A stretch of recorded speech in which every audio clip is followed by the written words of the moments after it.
All right, guys, this is podcast number 14, Flatout Investments. We have something very, very special for you today.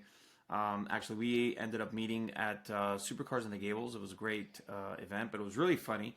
My next guest, it was really hilarious. This has never happened to me in the world of meeting, VIPs and entrepreneurs and stuff like that. I usually remember a face very well. And it was kind of crazy because we started talking, and as we're starting to exchange information, it was insane. What ended up happening was that we actually had already met a year before at BTC. I think it was during BTC week, if I remember correctly. So, anyways, I'm going to go ahead and present him. His name is Evgeni Evgeni Mitkov. Mitkov. No, yeah. Evgeni. Sorry Sorry. to correct you. Yeah. Oh no, correct me one more time because I want to say it correct. Evgeni. Evgeni. There we go. Yeah, there you go. Evgeni Yeah. Mitkov. And Mitkov, I Yep. could say pretty good because We can go that's with that.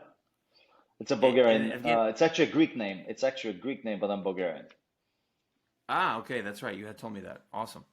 And Mitkov sounds Russian. That's pretty Well, Russian, isn't it? it's Slavic. It's yeah, pretty much all Slavic. all, all Eastern European names are very similar, with the OV being the possessive at the end of the last name. Perfect. It's Awesome. kind of Okay. like Johnson. Fantastic. Yeah, exactly, right? Yeah, well, not I don't want to say it's like the John Smith yeah, of yeah, Europe, right? Or of yeah, Scandinavian countries. yeah. Awesome. So yeah, so like I was telling the story, we how we met was really amazing. It was funny because we didn't. I think I had texted you a couple times, and I know how it is in the world of networking. Sometimes things get lost in translation, and we didn't do a follow up.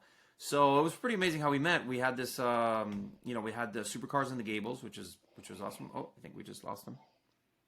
Yeah. We just lost Victor. Okay, there we go. Do you see me? Yeah. Yeah.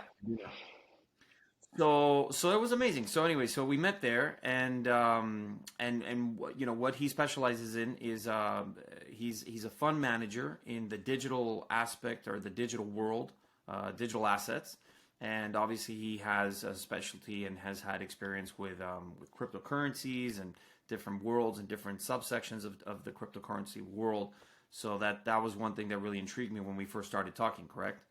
Indeed, yeah. And what's surprising is how little the car industry has sort of picked up some of that digital asset bug, if you wish. And hopefully you and I can make a dent in that, or change and inspire people of how this financial revolution can be also applied to the car industry too. Yes, I 100% agree with you because that's obviously where I come from, that world, and I 100% agree that there has been a slack from most of the manufacturers. I think, and we were just kind of getting into that as we were right before we started talking. And I think the reason, correct me if I'm wrong, you tell me what you think, your opinion, but I think that the reason is that they don't want to step into something that they really don't know anything about. I think that's kind of the consensus. Would you say that that's probably one of the main reasons, right? That's the main reason for majority of industries of being left out and not knowledgeable of what's going on in on this digital finance front.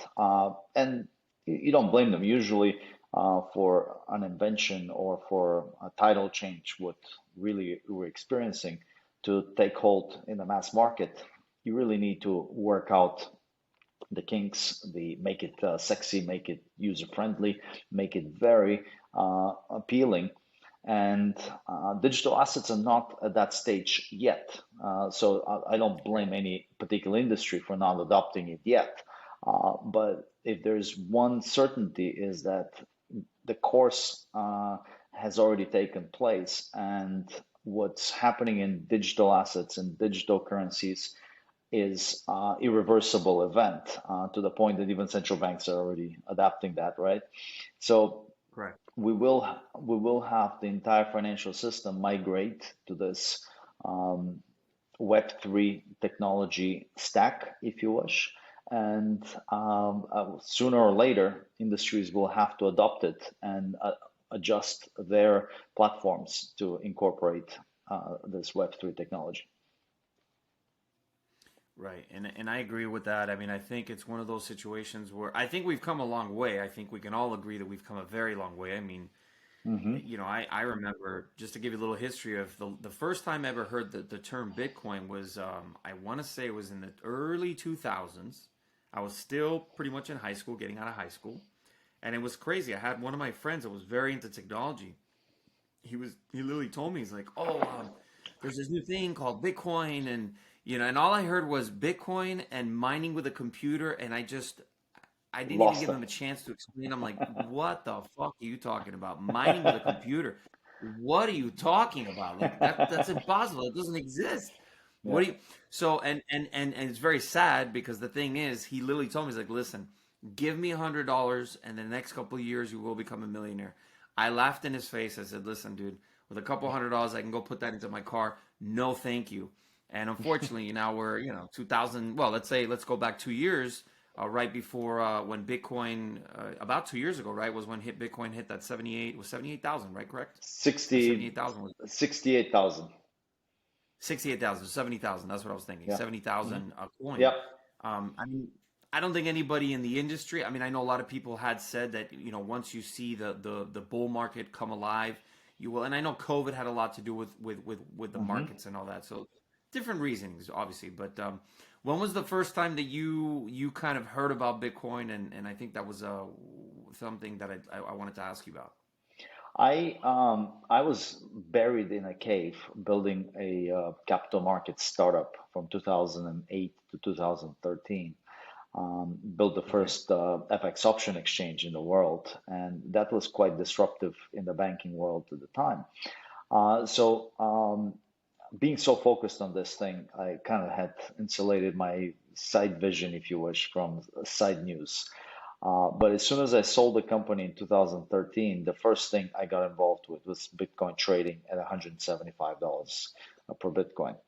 And it Okay. was right then and there extremely obvious to me that this is a technology that is groundbreaking and solves majority of the problem we had in the financial markets at the time, Correct. including the bank failures and including the slowness of the banking system, the complete unreliability of the banking system, and obviously you as a person that's has savings or money being completely at the whims of banks taking stupid risks with your capital and you having no benefit for that, right? So heads, the bank wins, tails, you lose your savings. Right. Which is And pretty insane to think that. right, it's a pretty insane, I mean, completely not capitalist setup, if you wish, and entirely rigged system, if you wish. So that's when 2013 is when I got involved. I immediately started thinking, wow, this could change the way all the capital markets work, all the banking, payments, financing, everything will be changed. Insurance as well. So anything that has to do with payments will change.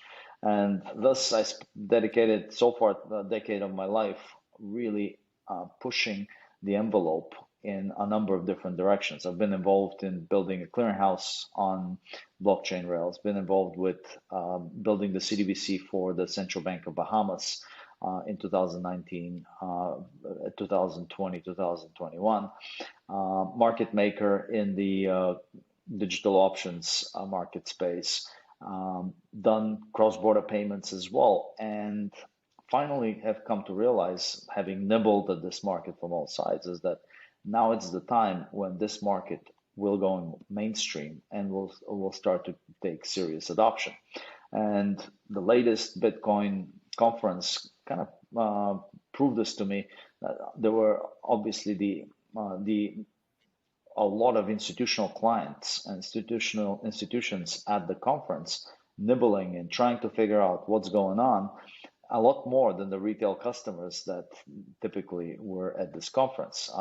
Retail people were maybe one-fifth of what they were last year.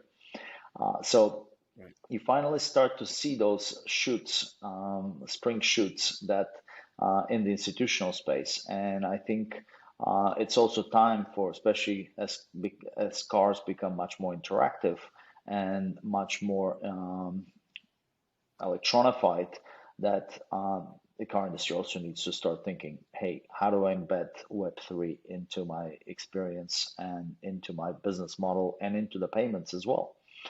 Um, I obviously the younger generation, majority of them don't have driver's licenses, they don't use, they don't That own cars, right? I know, and not just younger generation. I know plenty of 40-year-olds that have spent $500,000 on Uber rides. $500,000 on Uber that's rides. oh, man, that is ridiculous. I That's the dumbest thing I've ever heard in my life. yeah, I know two No such offense to people. them, but I mean that's crazy town. Like you're spending $500,000 on a taxi, Yeah, on a glorified taxi. yep. And Wow. these there are two such guys, and one of them I knew took a Uber from LA to Vegas and back.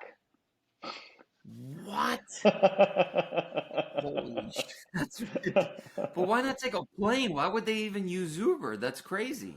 Go figure that one, right? So the Wow.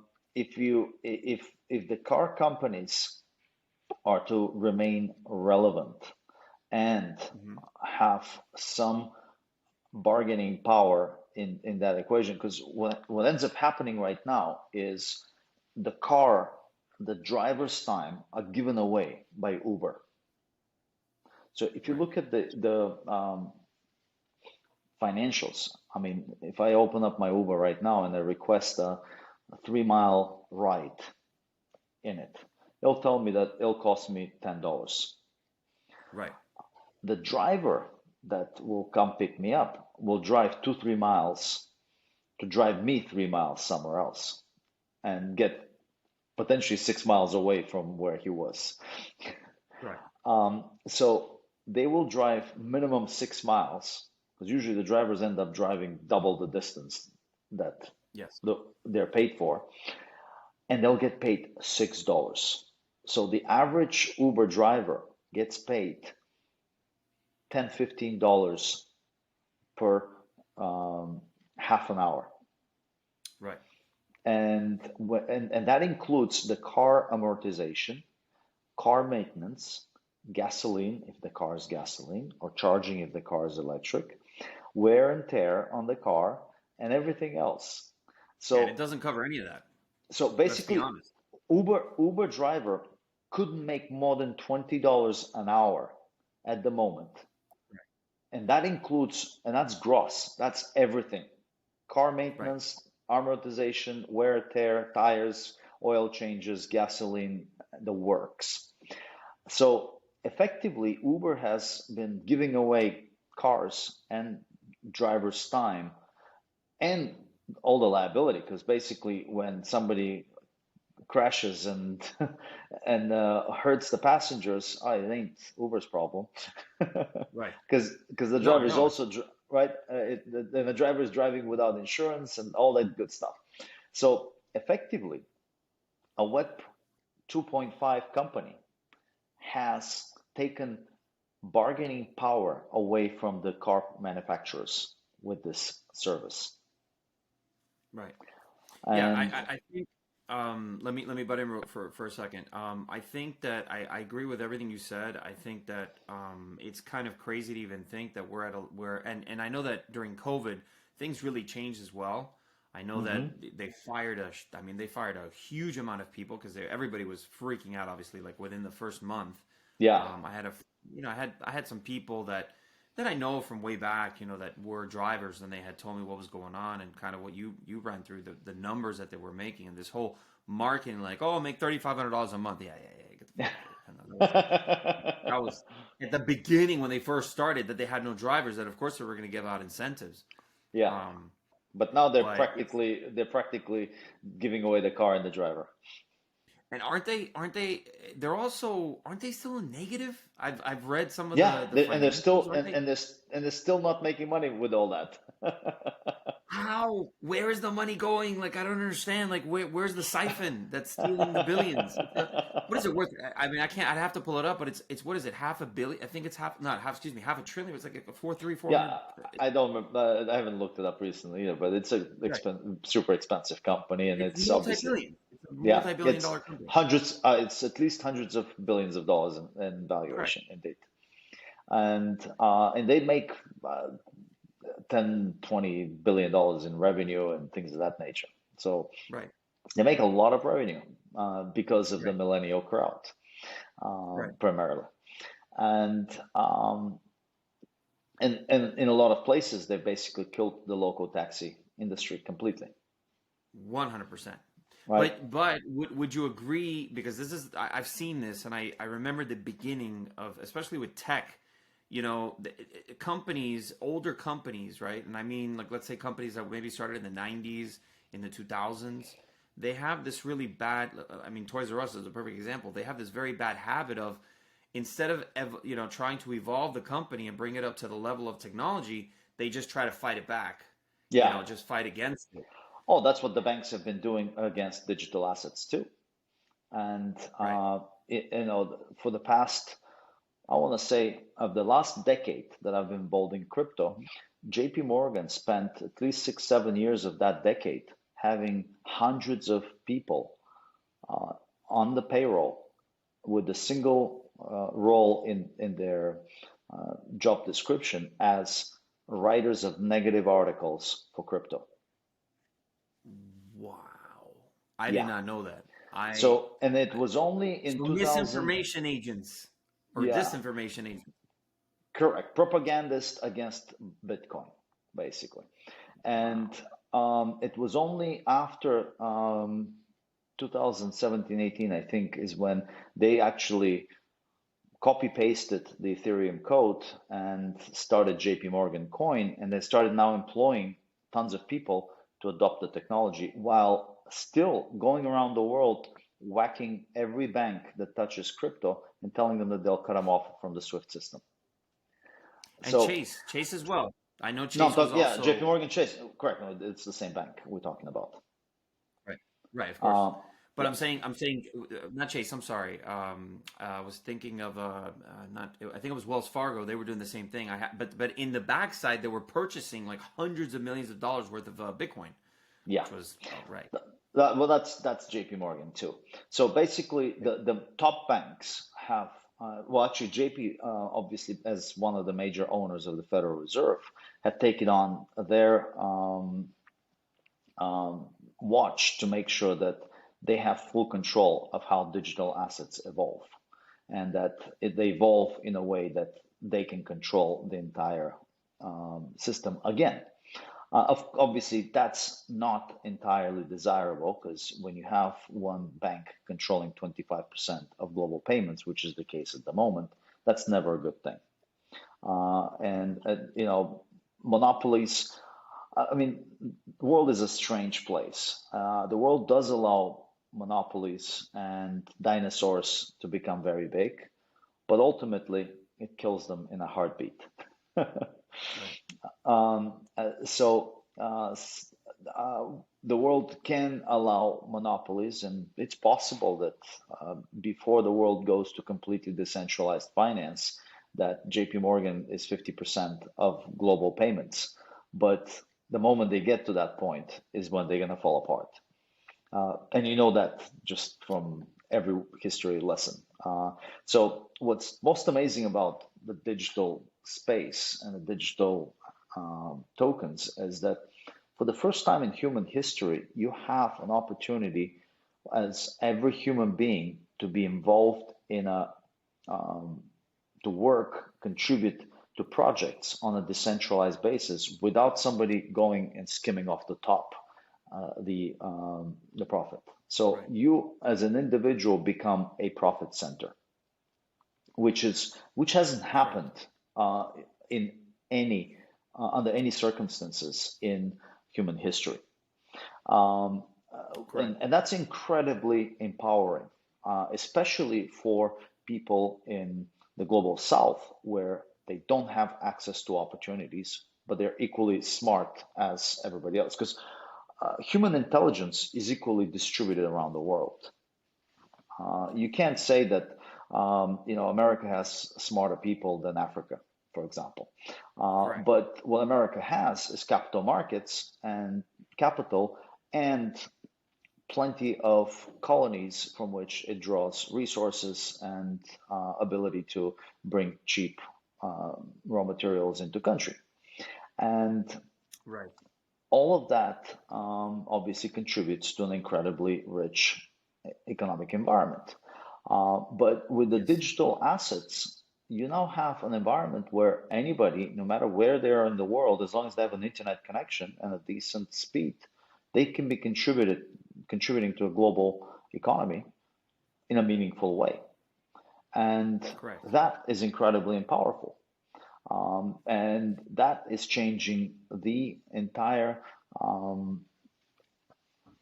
dynamic for majority of industries. Now, you may not be And able to. I don't, Yeah, go ahead. sorry, I don't want to interrupt. I wanted to say something because you mentioned something about, the transfer of power, obviously. And I think you're also mentioning, I mean, we can't talk about Bitcoin without mentioning El Salvador. I think that's kind of the person Yeah, you have in mind or the country you have in mind, right? yeah. I mean, the whole country is running on Bitcoin and enabling significantly cheaper transfer of capital rather than Western Union at 15%. If you were to Right. send Western Union from US to El Salvador, you send $1,000, 850 will get to the recipient. You send Bitcoin, it'll cost you $6, and that's it. And I don't think Yeah. Bitcoin has ever dropped 15% in the space of 10 minutes. So there's no real Right. risk there for the recipient. Um, Now, obviously, these global payments will enable significantly larger groups of people to compete for, especially the intellectual and office jobs, right? You can get an accountant, you can get anybody analyst or any Excel spreadsheeter from Africa, from South America, from Central America, from Eastern Europe, from Southeast Asia. We're talking 6 billion people, so to speak, that can now be doing that same job, and they don't need a $10,000 salary.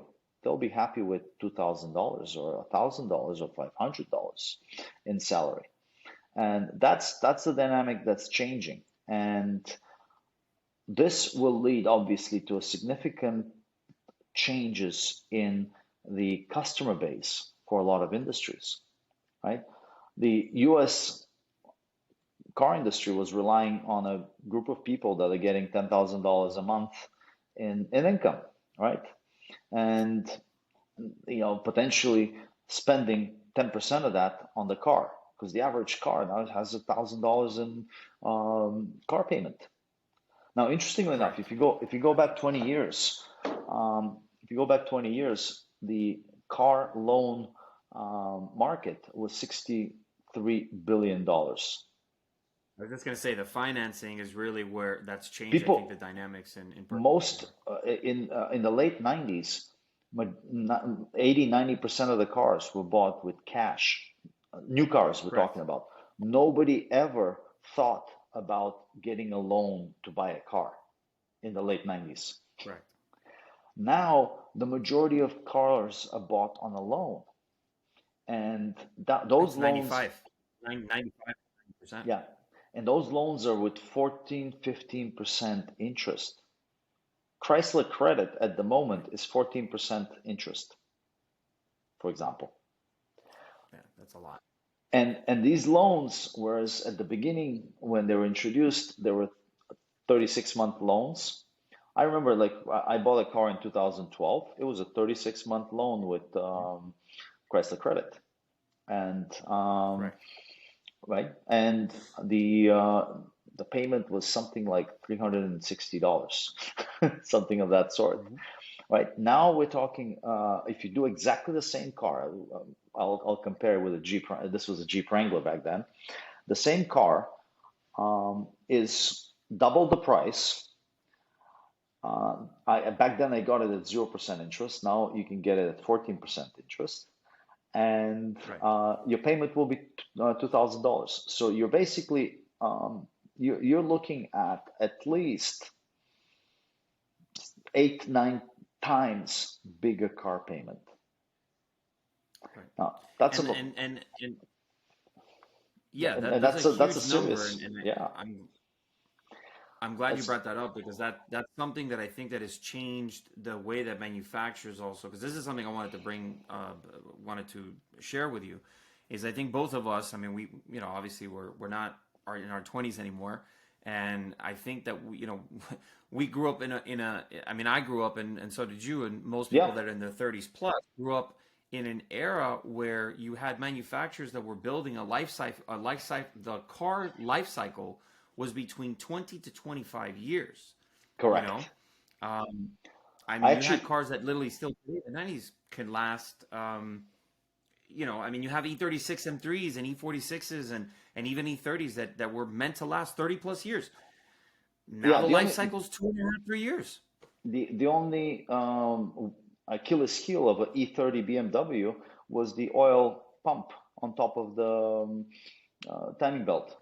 And if you Correct. replace that, that engine will last you 1,000,000 miles. Yeah, Or 100%. I actually wrote an article on the subject back in Oh, you did? That's 2012. awesome. Yeah, in 2012, I wrote the article. Mind you, 11 years ago, I was already feeling that we are living in a double-digit inflation. Now, nobody was noticing it back then because it was all Right. skimpflation. If you take the Mercedes 123 or the model or the 240 diesel, right, from Right. 1976, that car was Right. retailing for 12,500 in 1976. Through the inflation of the 70s and early 80s, it got to 19,500 in 1984 when they discontinued the model. That car right now, you can get it for between 15 and $30,000. So you can experience 50 to 100% appreciation of that car that's now 40 to 45 years old. Right. If That's you a take perfect that I'm and, sorry, go and ahead. then just to continue on the journey, um, if you continue with the base model Mercedes and take a compressor C300 from 2000, that car is basically worth right now, being 20-year-old car, scrap value Right. because it is such a piece of shit that if somebody gives you that car, you should ask for at least 10, 20 grand in order to put it back on the road. Drive it. That's and true. and this and the same thing, you get to the 2023 models. The base model is not. I actually forgot to mention the C 300 in 20 in year 2000 was retailing for 32,500. So when you look at the base price, there's not much inflation. It was 2% No. inflation back to 84. So if you're a Federal Reserve and looking at, hey, base price of cars is still the same, but what you're getting for that base price is the big question. You're getting an aluminum box that's going to melt in 2 years. And now, if you go to 2023, you'll see that the base price of a Mercedes is $38,000. In 50. fact, you can even Yeah. go further down because now you can get an A1 probably, which is priced at even cheaper. Um, Right. but these, when you look at the maintenance of that car, you're gonna end up with $5,000, $10,000 maintenance bills per year of that car on that car. And so effectively, they're Right. giving you away a free razor handle, and they just cut your throat with a razor blade. That's a good analogy. I like that. Yeah, Yeah, I think that, like I said, I mean, I learned about life cycles of products, in the 2000s, and like I yeah, said, I think like we've all come from understanding, and I think that that's one of the reasons why you do have, because I wanted to switch gears a little bit with you on this, but one of the things that we can cover, and I know I was going to mention you're wearing a Ferrari shirt. Obviously, I could tell you're obviously a big car guy, automotive guy, Yeah. and or Ferrari guy. And that's something we could definitely get into. But I mean, some of the things that people I think don't really understand, but you could see inflation in some of these car sales. I'll just bring up the 19. Well, that's a whole different other conversation. We might have to have a podcast just on that. We could definitely do Just that. on But car I'll inflation. just on Coco 100%. That'll go on forever. But Yeah. what I wanted to bring in was the pricing. I mean, you could compare what's going on with the global inflation and look at the Ferrari 1967 GTO, right? The 250 GTO. 30 years, 40, I'm going to go 45 years, about 45 to about 40 years ago, you could not give these cars away. Okay? Yeah. Last year, record sale was $80 million. $80 million for a race car that they couldn't give away 40 years ago. Correct. Okay? Yeah. So that's a whole other conversation, but again, it's like, how is this even possible? And that's, like I said, that'll be a completely different conversation and podcast. But yeah. Well, there's something to be learned from NFTs and from rarity that especially current car manufacturers need to learn a really bad lesson in this space. I'm going to go on a tangent here because I've being a car guy and being a crypto guy, kind of look at the macro and the micro events very closely. So when you look at Chrysler, for example, right, this company was on the verge of bankruptcy and went bankrupt. Fiat saved it, basically. And Sergio, God bless his soul, he's probably turning in the grave as we speak, looking at what Chrysler is becoming again.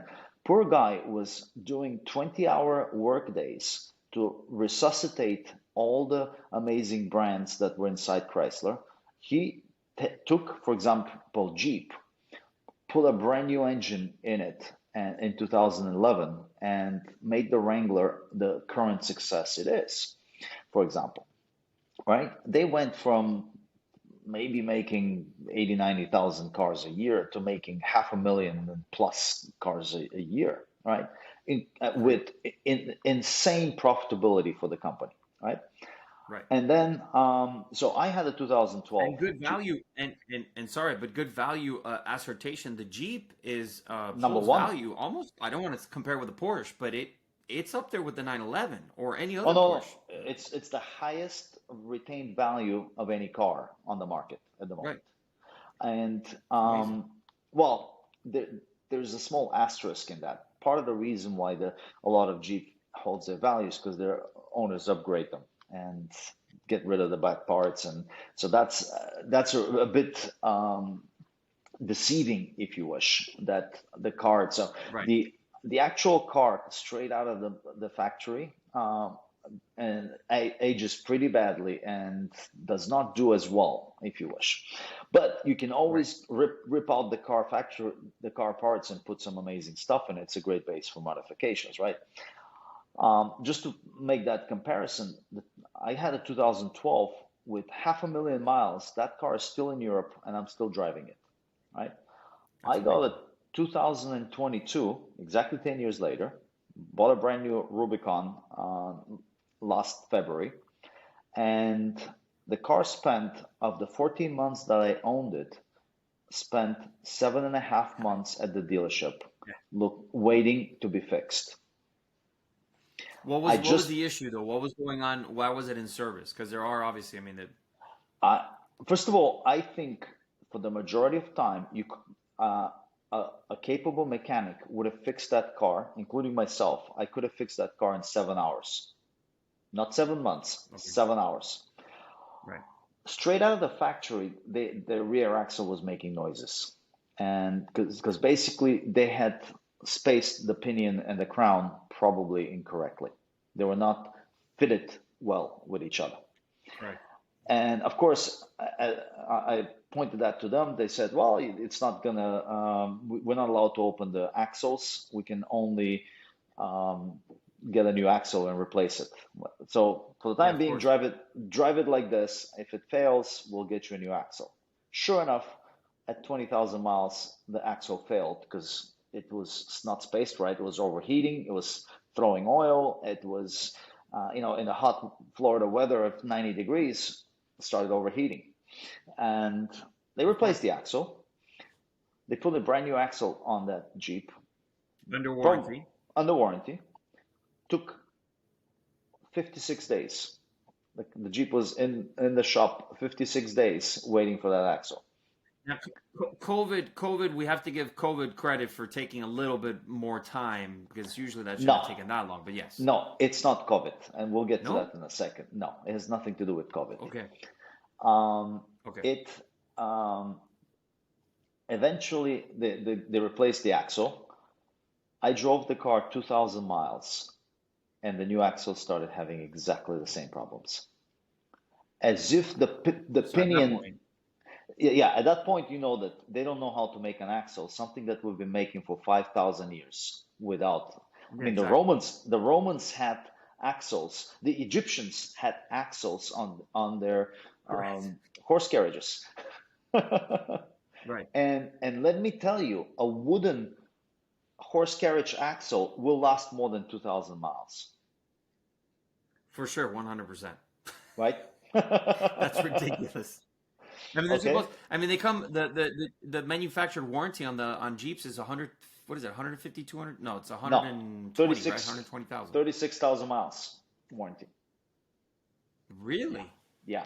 And then powertrain warranty is That's 60,000 miles. right. So at Well, this point, okay, so 60. Right. yeah, at this point, I turned in the Jeep as a lemon. Again, this thing was double the price of the one from 10 years ago, and Right. maybe not even 10% of the quality of the one from 10 years ago. Correct. It's not even 10 because Correct. after 2,000 miles, the axle fails. No, that's not even 5%. It's not even 3%. I mean, Correct. it's first of all, it's unexcusable and it's unacceptable. No, and it's a very simple explanation for this. COVID just accelerated something that's been going on for the past 20 years. People are pretending to be working, and the employers are pretending to be paying them. Right. It just nobody works, nobody loves their job anymore, and nobody does a quality job anymore, right? And But that's this. there's also quality control measures. These manufacturers have to have certain quality control measures. Obviously, we all think that, especially like Ferrari, right, would have, and Yeah. we all know. I mean, I've experienced. I mean, Well, even just, and I don't want to bring, but I don't want to switch gears on you, they but have the quality control, but they also put planned obsolescence or really, I mean, there isn't a Ferrari these days where you don't have to take the engine out for an oil change. So you right, and that's ridiculous. right from the factory, they're programming $20,000 oil change, Correct. right? And And I think that right. and that's something, by the way, is what is killing them. Now, yeah, there's always going to be people that will buy the car for its rarity, but with millennials that don't know how to turn on the car, let alone maintain a car, to have to know that I have to take the engine out to change the oil and all that. I mean, this is a serious turnoff. And Of not course. to mention, also the next problem that we have is this: uh, there's no mechanics out there. Right. Who you gonna Yeah, they're go, the hard labor, right. right? Nobody's is Yeah. learning how to Yeah. be a mechanic anymore. Everybody wants to be an Correct. influencer, right? And you would end up with And a world where these cars will be not, there will be nobody to maintain them. well, I mean, I'd say that it's split, but yeah, 100%. I know. I mean, I watch a lot of Joe Rogan's podcast. I've been watching him for many years, and one of the things that I know that has been climbing in as far as scarcity is obviously hard labor, right? Hmm. People that take their, and like you said about passionate, like people are not passionate about what they're doing, Yeah. there's I think there's a lot of psychological factors in all of this, but I'd say that I mean, it is a factor in what's going on, but you still, I mean, again, like you mentioned, it's like, how could it be with these huge conglomerates, manufacturers that have, I mean, all this, we're talking, hundreds of millions of dollars, obviously, that are going into the company itself, and they have quality control. I mean, and like you said, things from the past, older cars. This is one of the reasons why I think, I don't want to bring a trailer a plug or anything, but you do have They're killing companies it like for Bring a that Trailer. reason. They're killing it because they're selling. They're kind of targeting that 90s, 2000s, the cars that used to be built without that planned obsolete, Correct. 3 or 4 years. Correct. So I think that's also bringing a lot of value, and I think that I think both you and me, I think we're going to be on the same page with this. But look, everybody that follows me knows how much I fucking can't stand the EV dick that's just being rammed down everybody's throat. I'm sorry to say it that way, but it really is. It's horrible that it's an interesting point to bring there. It's funny, but it's exactly the same group of people that are ramming electric vehicles onto the population, and the exact same people are saying, "Oh, but crypto and Bitcoin are bad because they use electricity." Well, hold on a second. So bullshit. So let's actually peel that bullshit a few layers.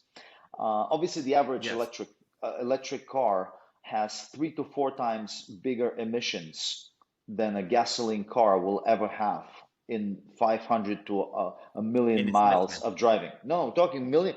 The average electric car has the emissions of 3 to 4 million miles of gasoline driving. Right. It's unattainable. Right. Between the open pit mining of cobalt, there's on average cobalt, lithium, ion. Yeah, on average, 2 African slave kids die per car in the cobalt mines. So each car needs 2 African slave kids to die for it to have its batteries. Right. I recently, and I don't want to interrupt you, but you're hitting something that I have to mention, and I'm glad we're talking about this. There was, I forgot the guy's name, but he was just on Joe Rogan's podcast 4 or 5 months ago. He published a book called Red Cobalt or Cobalt Red. Okay. And they showed the videos of these cobalt mines, and I'm like, finally, especially on Joe, because he's got the biggest podcast on the face of the planet. Finally, someone has put it in perspective and on video. What is it that it takes to have a cobalt or any type of mining institution or a mine where you have the cobalt, you have the lithium ion, you have help me out on the elements. There's cobalt, lithium ion, nickel. I'm missing a couple others. There's nickel. 2 more that I'm missing. Nickel is the biggest one. Nickel. Right.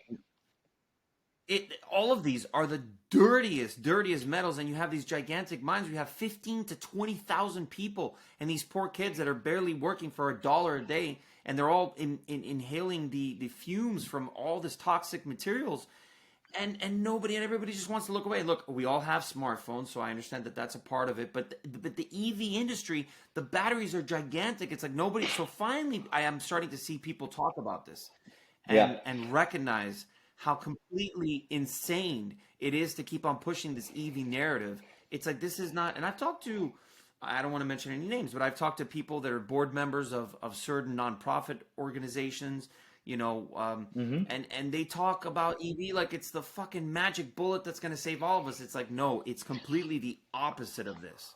Yeah, it's insane how people lost all connection with science in the last 3 years, right? I mean, and people frankly moved. I happened to grow up under communism, so I can smell totalitarian communist tendencies from 10 miles away, 100 miles from away, across from a continent. and right.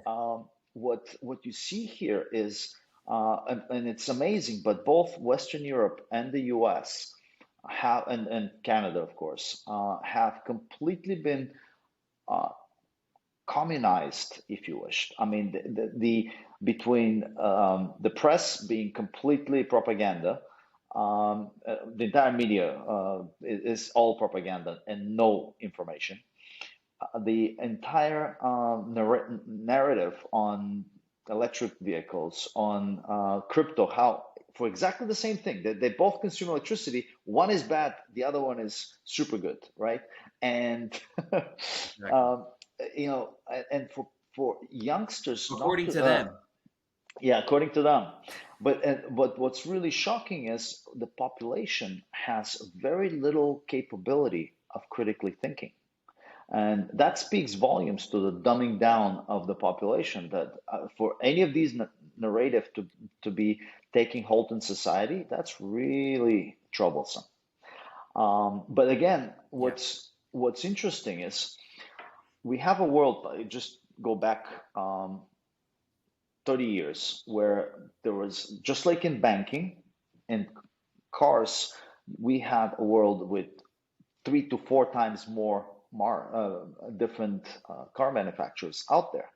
And all of them have been folded up through each recession into bigger and bigger conglomerates. Now it's Stellantis, and it's Peugeot, it's Fiat, it's Chrysler, it's and all the Tata, Chrysler, right? right? Tata.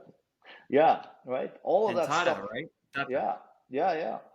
So all of this stuff rolled up into just like the big banks. Now you have, but what's really amazing is, and again, having worked through this, getting my Jeep Wrangler into a lemon, you could see the corporate side of that company. I mean, nobody gives a shit about their job. Nobody pays Really? attention. There's absolutely no follow-up.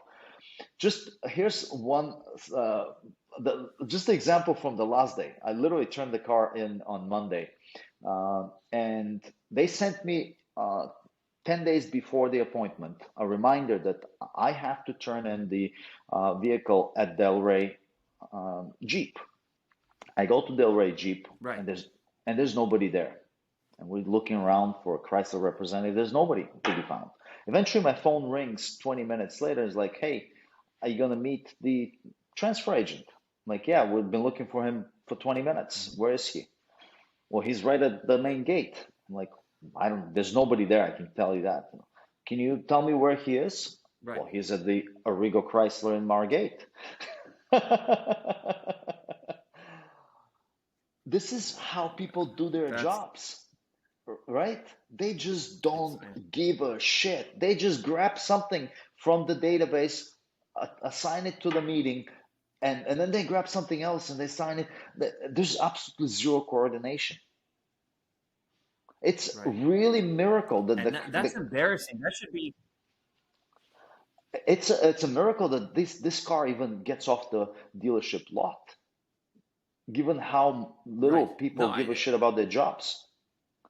So but I'm very surprised. I'm very surprised. I've never heard too much all of this. I mean, I know, and obviously Dodge is under that wing, and Mercedes is under that wing as well with Chrysler. And I mean, no, I'm Mercedes is no longer very. there. Mercedes is no longer there. They Oh, split off.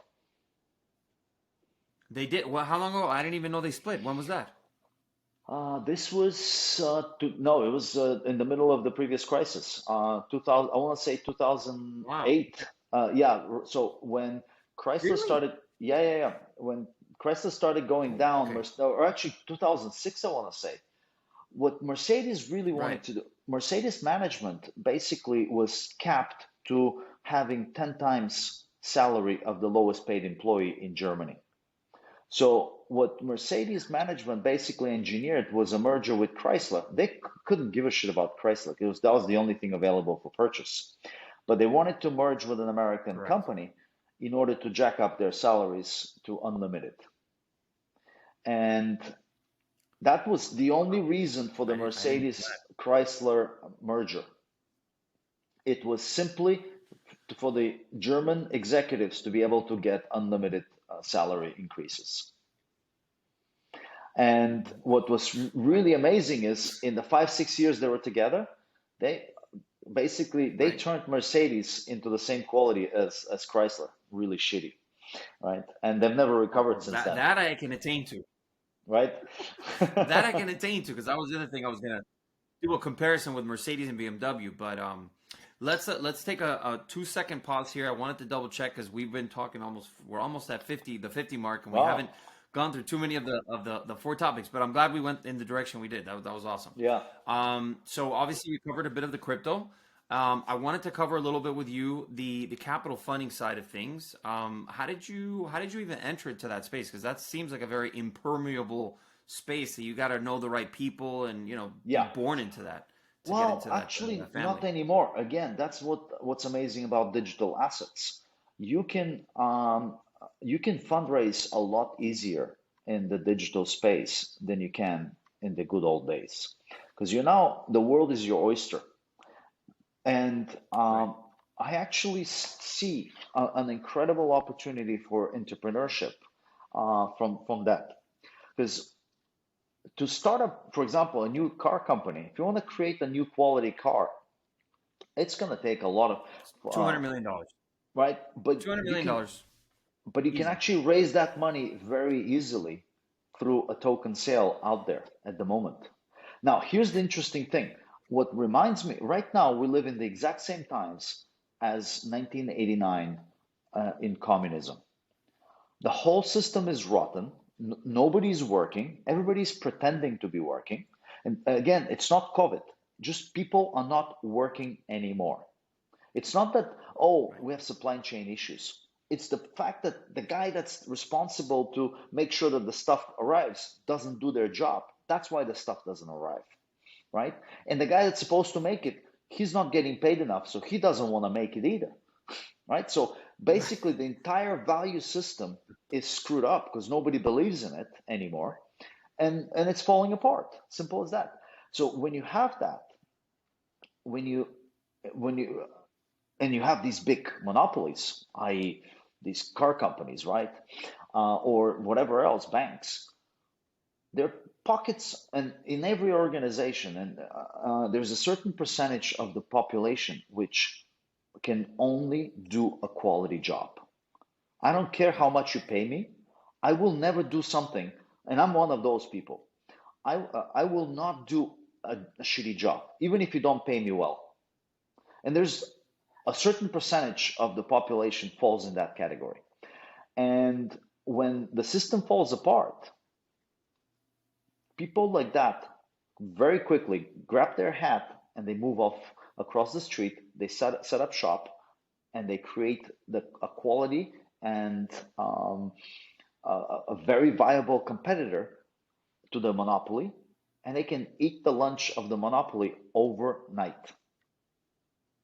So Right. what I Well, probably what I'm going to predict will happen in the next decade is 90% of Fortune 1000 companies will go bankrupt, and the teams inside that have the knowledge and are hard workers are going to walk away, set up their own company, go through the digital financing route, get themselves financed, and create killer replacements for all the monopolies that are out there.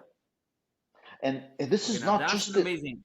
Let, let me stop you there. That's an amazing statement because I've seen a lot of that. I'm not a huge gamer, but obviously I grew up with PS1, PS2, and all Yeah. that. And we've been seeing a lot of that happen with like EA, and I don't want to go too much into the gaming industry because it's a little bit, but it's a perfect example of what you just said. You've seen a lot of these gigantic conglomerates, EA, EA, obviously, Electronic Arts.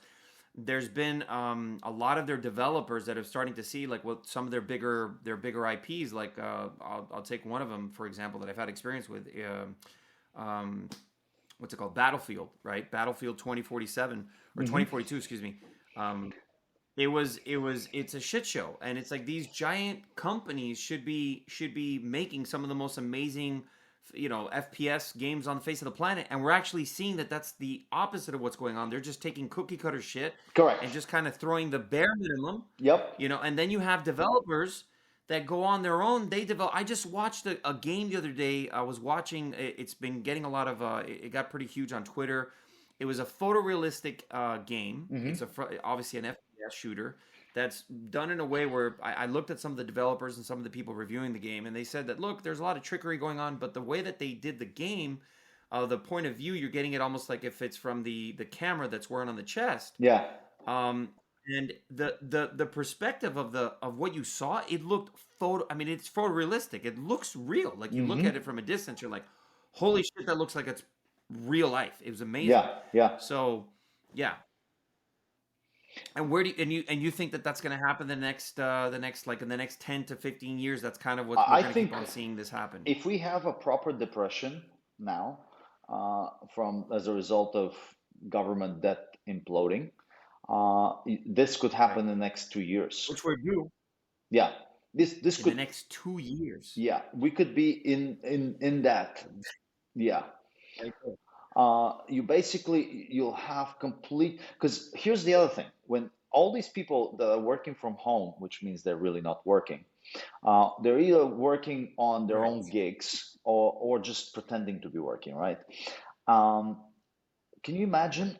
We have such a shifting tectonic plates at the moment. And these companies, nobody is managing them. I mean, Silicon Valley Bank was a perfect example. CEO was in Hawaii Right. managing the bank, right? It's exactly the same thing, right? And obviously I was going to bring that up. I'm glad you brought it up. in a financial institution, you implode very quickly. A car company may Right. take a little bit longer to implode, but the dynamics in Silicon Valley Bank are in every car manufacturer out there at the moment, minus maybe the Asian ones. Right. But Yeah, like certainly, Hyundai and yeah, Honda and correct. I mean Hyundai is a huge example of how I think look, and I hate to say this because I don't I mean listen, It's the most I'm a quality car guy, car right? on We're the car guys. Hyundai is the most quality car on the planet. Imagine. I Imagine. mean, and it came from being the complete opposite of that Yeah, just 20 years ago. correct. And I still have never owned a Hyundai. I still cannot come around seeing myself in a Hyundai. But after, Driving one. yeah, but after turning in enough uh, shit from the US and Europe, you gotta, at some point, you gotta swallow it and say, you know what, I'm gonna be in a Hyundai. Right. And that's isn't that amazing how that can happen? So I think that Right? Hyundai is a perfect example as Yes. far as practice Yeah. to see how company that we as car guys, people in the car industry, they were always looked at like the biggest piece of garbage, and now it's flipped. Absolutely. It's it's pretty amazing how that can be. And would double And the warranty of any other car. correct. That's you see. Remember when I said the Jeep having the 100,000? That I was getting the 100,000 from that number, Yeah. thinking, well, if Hyundai is offering 100,000 plus, there's no way that Jeep right now isn't. And you No, caught me Jeep off is guard when you're like, no, no, no, like no Jeep is 36, 36,000 60,000. miles and the 60,000 for powertrain only. And by the way, powertrain doesn't even That's probably include drive shafts. right, It only includes right. It gearbox. should be the transmission, Yeah, right? Transmission, engine, and differential. It should be in there, right? Because obviously it covered maybe, you. maybe. Well, no, I was still under Maybe. 36,000. Okay, that's right. It was 2,000 miles. That's right. Yeah, Oh man, that's crazy. it is crazy But world. so where do you, so would you say also that I mean obviously that's not a very good thing to be happening, but do you think that it might change the industry as a whole in the next 10 plus years? It will. That might actually be a plus. I think you will see the smart designers, engineers from these Detroit or German cities walk away from the shit and set up their own car Right. companies, right? Unencumbered by debt, by planned obsolescence, and all the other stuff. And they will be forced to produce a quality vehicle that can last 50 years because I will say this. you right Go now ahead, Nico. I'm sorry. it's a crime that vehicles are not lasting 50 or 100 years. You should be in a car for 50 years. We have all the technology, we have all the know-how to make a 50-year-old car. You don't have to be stuck with its design for 50 years, but the chassis the suspension, everything should be there for 50 years. And maybe every 3 years you change the skin of the car. Maybe you put a different dash, Right. whatever, just for shits and giggles, right? But there's no absolute Right. reason why a car needs to go to a junkyard 3 years into its life. No, and that's what's happening with the financing, like what we talked about at the beginning of the Yeah. conversation. The financing world has opened up this 2.5, I'd say 2 to 3 year, literally this 2 to 3 year, just crazy amount of obsolescence that we're seeing, right? Where And by the I mean, way, people trade in their cars sometimes every 2 years now. and the reason that was the case is the Federal Reserve was buying the loans, the car loans for the longest time. The Federal I didn't know Reserve, that. the Federal Reserve owned $780 billion of car loans at one point. Wow, that's a huge number. That's a nice chunk of change right there. Right? That was half of the car loan issued in the country. But what were they doing? They were purchasing them and then using them as almost No, like the banks basically the like banks bonds? will no the banks would package the loans into a bond and then sell the bond to the Federal Reserve.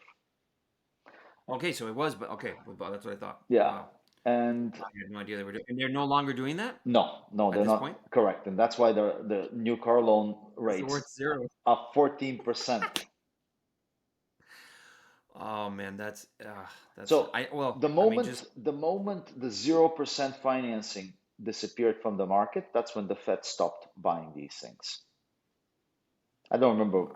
So if you, I want to say maybe 5, 6 years ago is when they stopped buying them. But basically from 2008 until well into right. 2015, 16, because I even in 2015, I think there was still 0% financing. So for at least seven, Right. 8 years, the Fed was buying these things off of the car manufacturers and off of the banks. So yeah, and so all of this is basically really bad side effects of the hangover of money printing and quantitative easing that the Fed started to do, trying to bail out the economy because it was on the verge of collapse in 2008 and on the verge of collapse Well, in and just talking 2001 about and so forth. and just I have to mention this because everything that we're talking about, everybody on the radio, everybody podcast, everybody's talking about right now the debt ceiling that just keeps on just getting. I mean, it's ludicrous how the U.S. can just literally just write it away like, oh no, we don't, trillions of dollars at this point. Where I think we're what, like close to 10 trillion, 8 No, trillion 30, in debt. 31.5 trillion. Okay, that shows the last time I looked at it. Yeah, it's But by the way, the U.S. debt is at the same level that Greek government defaulted on its debt. The only obviously right, most small countries would have long defaulted with such a debt burden. Obviously, what helps the U.S. is the money printing machine, the dollar being a global currency. right. But in the last 45 days, we have Which that's in the last 45 days, that changed. Now you have countries from France to all the BRICS to Argentina to Saudi Arabia moving away from dollar payments. Everybody is setting up alternative payments other than the dollar. And what that means is a very simple reality. People are not going to need dollars overseas to pay bills, and these dollars are going to come back home in the form of hyperinflation. Because think of the right, dollar as two lakes, right? You have the American lake, and then you have okay, the rest of the world as a second lake afterwards. And the okay, Fed is basically the river that feeds both lakes. Now, right, if it prints a lot of dollars and they pass through the US economy and they end up in the global economy in the lake down below. But if the global economy doesn't want them and puts up a dam, all those dollars start moving back into the US. And right. all that And then we're now fucked. now you have to fit two lakes into the bed of one lake. And that Which means that, is technically impossible. well, it's possible. You just, if a car costs $80,000 now, 5 years from now, it'll cost $180,000. Right. Yeah. But that's what I'm saying. When you get to that point, you have so many. I mean, we're already in such a divide where there's almost no middle class in the U.S. I Correct. think it's fair to say that Yes. the middle class has literally been And correct. And that's absolutely right. Inflation absolutely kills the middle class.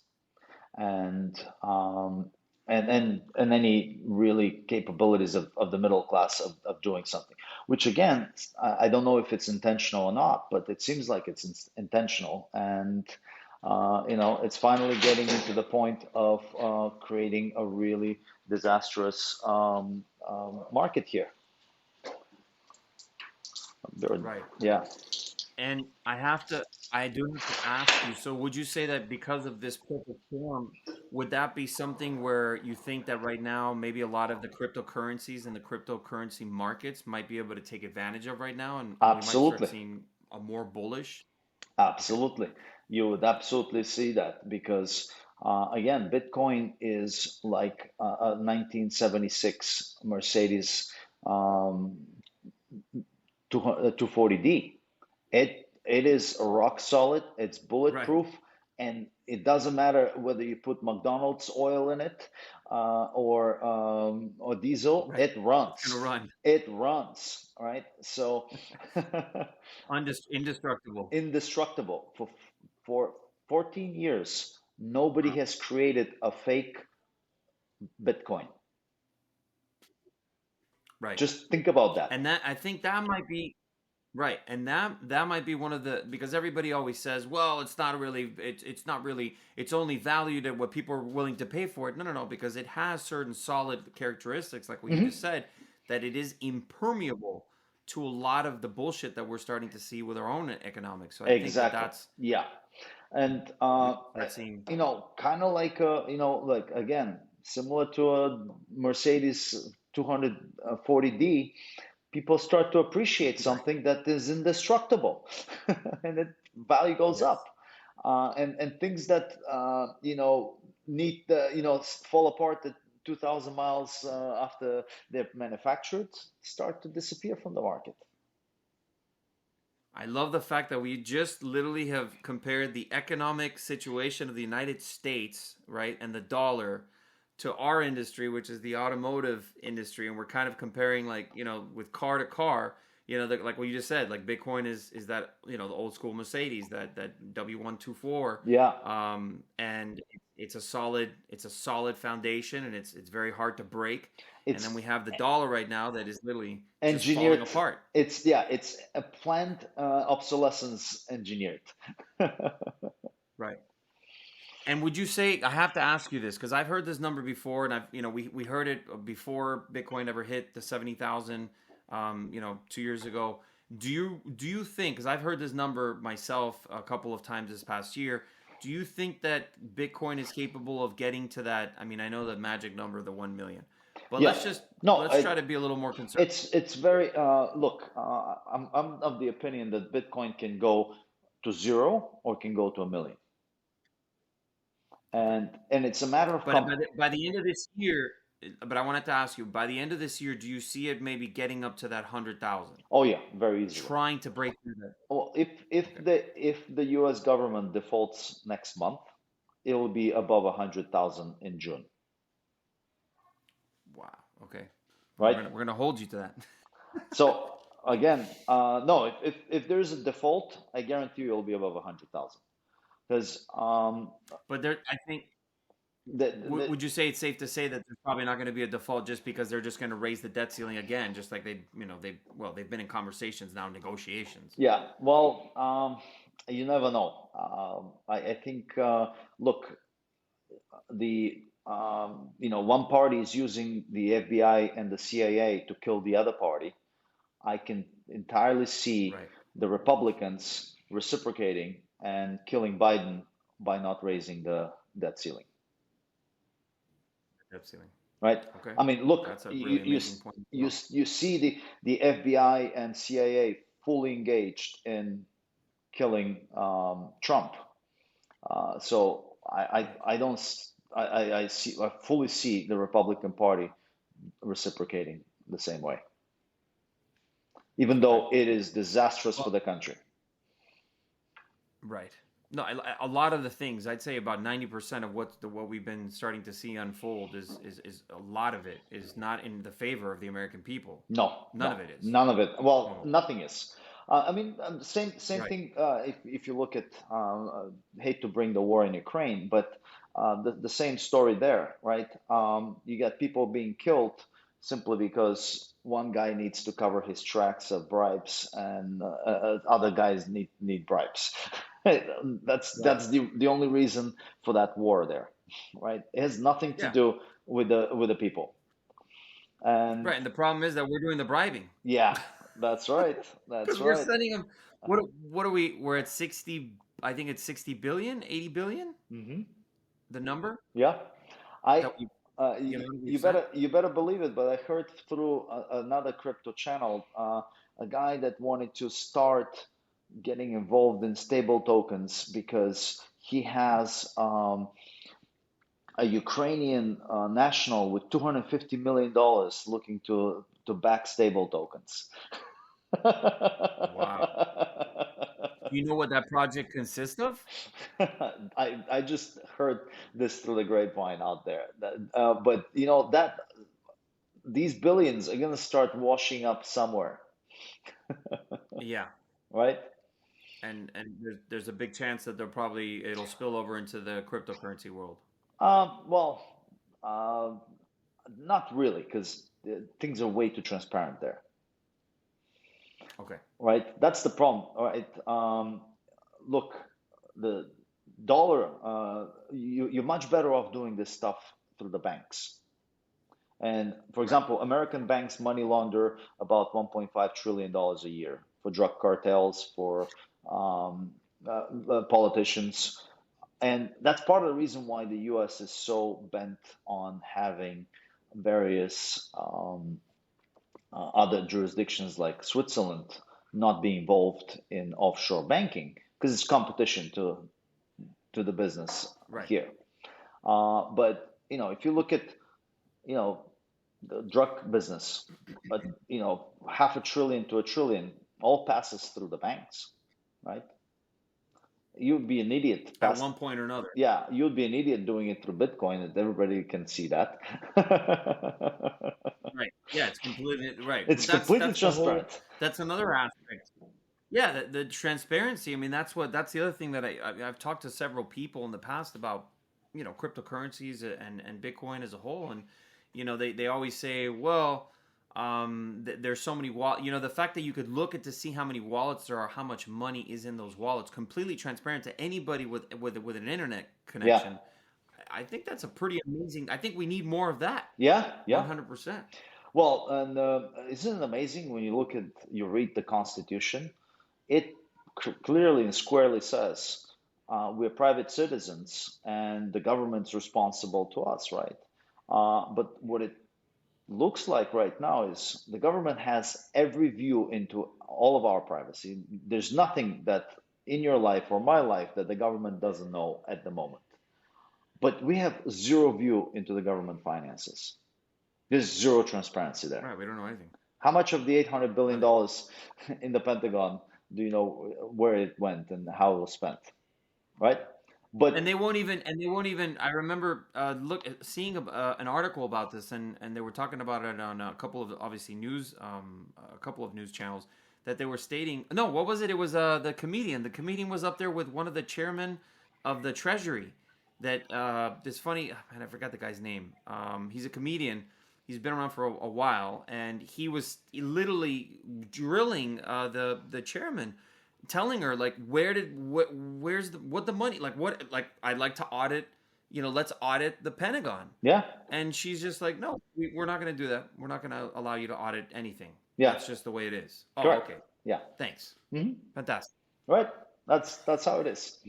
So and that's this is obviously how corruption is bred. And Right. and you see it also again. That's why I compared it to 1989. In 1989, the communists, knowing that the the regime is falling apart, they were stealing head over fist everything they could, right? And you see the same thing happening in Washington and in Brussels right now. The bureaucrats are erecting barriers on everything, removing any transparency so they can steal as much as possible before the curtain drops. Right. And Well, again, that's all of that, I mean, it's, as you see, everything is interconnected.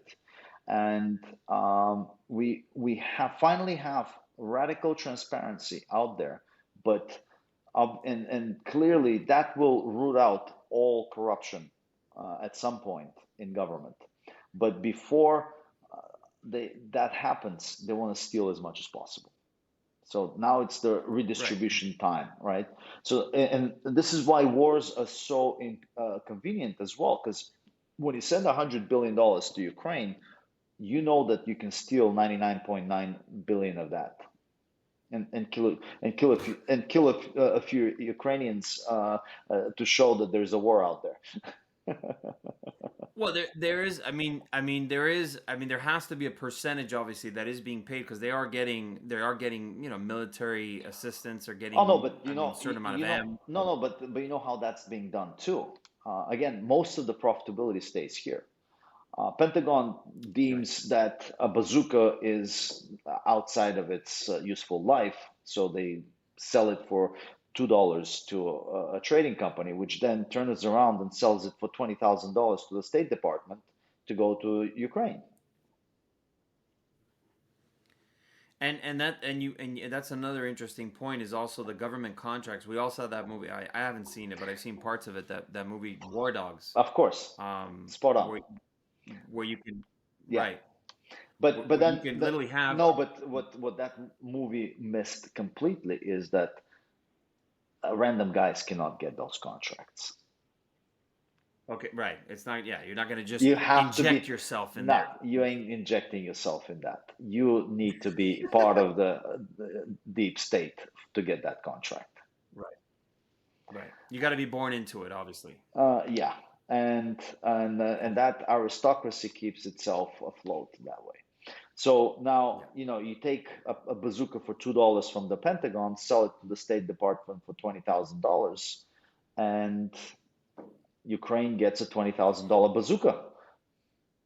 But the question is, why would any agency knowing that it's worth that's not what it's worth. It's not worth $20,000. It's only worth $2. Why No, would no, any no. that It's that's worth is that no, also part of? no. It's worth $7,000, but the Pentagon said that it's now worthless to me, so I'm going to sell it for $2. Right. And so that's how they get away with same thing that with the printing of the money. It's the And that's same why you don't strategy want. of. That's why you don't want to do an audit at the Pentagon, because you're going to uncover all of this, Yeah, of course. They would never allow that. I right? mean, just like the counting of the gold Yeah, at Fort Knox. We right. haven't counted the gold in Yeah. 30 years. I talked about this a long time ago when I started going to business school, and I remember one of our instructors was, teachers was really very knowledgeable. He's the one that actually told me at the time, "Hey, listen, right now our debt ceiling is like 7 trillion." I was like, "What? Yeah. What? How is that? The number doesn't even compute."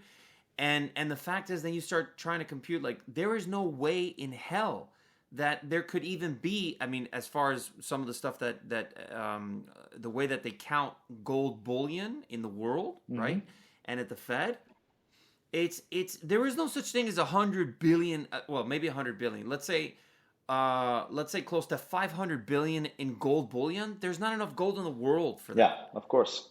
That's impossible. No, but the US went off the gold-backed standard in 71. So at least there's no concern about that. There's no, but the challenge really is in trust in all of this, right?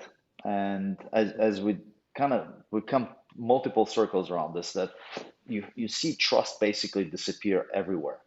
And Right. the trust in quality of cars, trust in government, and it's on an interpersonal level. Humans have become much less human, frankly speaking. You know, we Yeah. people have a lot less respect for each other nowadays than they did 20 years ago, right? Um, 2 years ago. right? People are extremely egoistic and self-centered and self-focused, right? That they don't even notice what's going on to other human beings around them, right? And that's what breeds this low quality, low. I remember watching this movie about Michelangelo, and um, there was a particular episode. They're up in the Italian mountains sourcing Okay. blocks of marble for statues. And the blocks were basically 10 feet by 10 feet by 10 feet. So you can imagine, 3 by 3 by 3 meter um, block of marble, which is, 3 feet taller than a human being that's trying to move. Extremely heavy. Extremely heavy, right? And all of this was being moved by people on ropes down mountain slopes. And on one of these, Insane.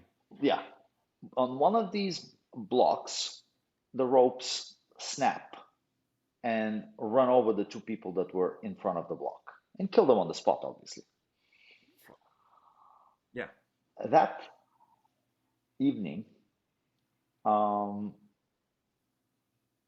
well, next morning, I don't remember how it was in the movie, but the rope maker in the village, there was a rope left in front of the section of the rope that snapped from that block was left in front of his doors, right next to his dead body.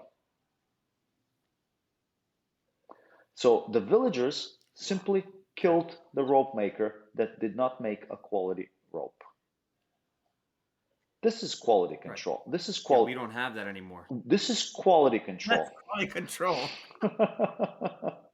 Do you think We anybody? should bring that rule back. Do you think anybody will make a rope that snaps next day?